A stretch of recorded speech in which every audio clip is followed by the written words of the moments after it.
What's up, everybody? Rusty Buckets here with your post-game bounce. The Memphis Grizzlies throttling the Milwaukee Bucks. I am now 2-0 in post-game bounces.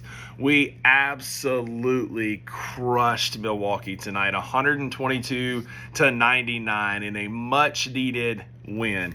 You know, in Game 6 of a young NBA season, it's hard to call a game a must-win. But tonight felt like a game that we had to have if we're going to find any momentum as the calendar turns to November. And what do? We called 12. He had the phone in his pocket, and the ringer was on. Ja finished the first quarter with 10 points, 4 boards, 4 assists, en route to a triple-double tonight, finishing with 26, 14, and 10. What a night from 12.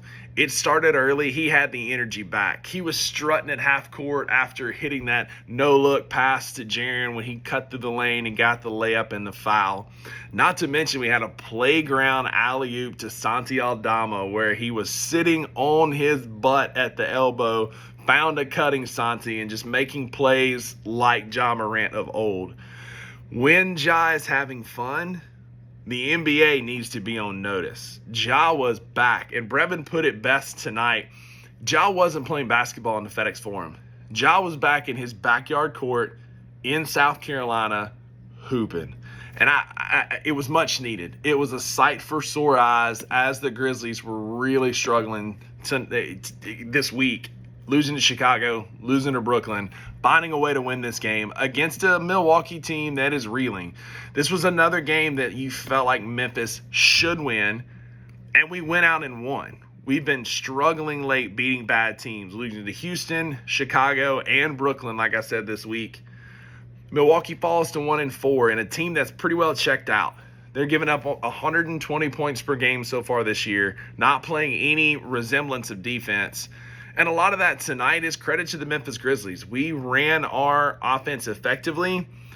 Also, shout out Taylor Jenkins. We went away from our offense when we needed to. We ran a lot of one out where we just gave the ball to Ja and said, Ja, do your thing. Go get a bucket. Or find that assist. Find that cutter. Do your thing, Ja. And 12 answered in an emphatic way. Finding Santi. Santi caught lobs all night.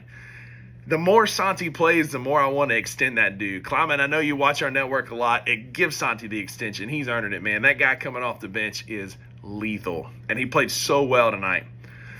I'll give flowers where flowers are due. I am a known Jake LaRavia hater, critic, whatever you want to call me. But Jake had 11 and 10 off the bench tonight in 33 minutes with a plus-minus of plus 30.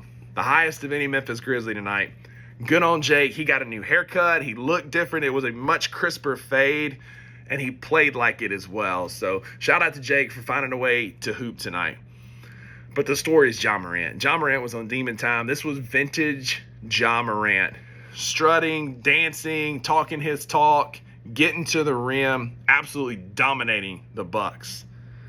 But speaking of starters, Jalen Wells gets his first start in his young rookie campaign, finishing with 36 minutes, 16 points in those 36 minutes.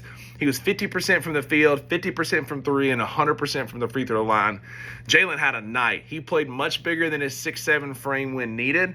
He also got small and held Dame Lillard to 4 points tonight. Absolutely cutting his water off. Jalen stepped up, and the more he plays, the better he's getting. He's going to be awesome.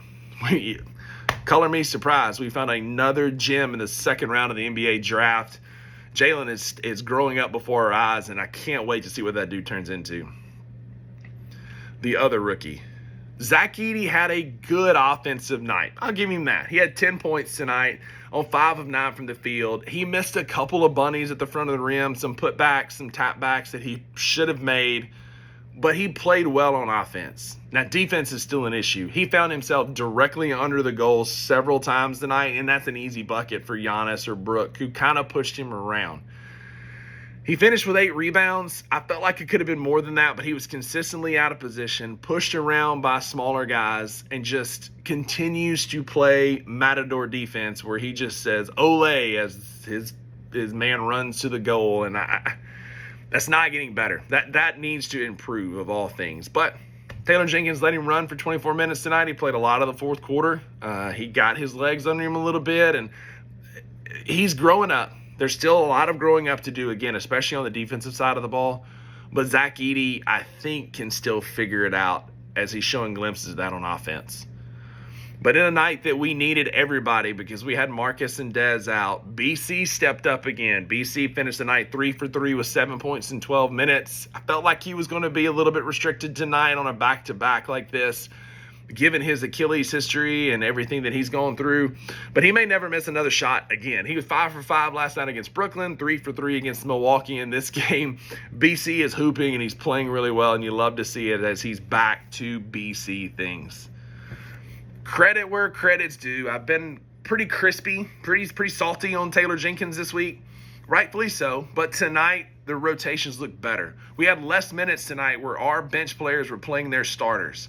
Also, anytime that Milwaukee started going on a run, we called a timeout, we made a sub, we made a change, we did things to stop the run.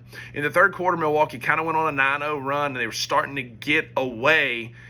And what happens? He calls Ja, who walks to the scorer's table. We go back out there, 2 quick buckets, and momentum is shifted again. Taylor played much better tonight. We had a 40-point first quarter en route to a 70-point first half. And you think, okay, we're playing really well, but the third quarter is our nemesis.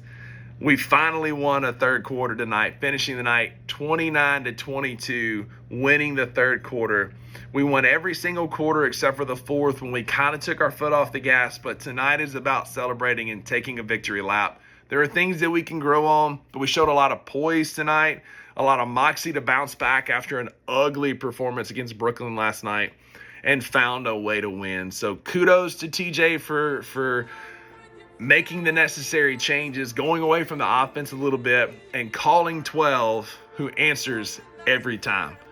Your Memphis Grizzlies moved to 3-3 on the season. We're heading on the road for a 2-game road trip. Saturday, we play 6:30, Saturday, November the 2nd, at Philadelphia. Another Eastern Conference team that's struggling with injuries and struggling to find their early season footing.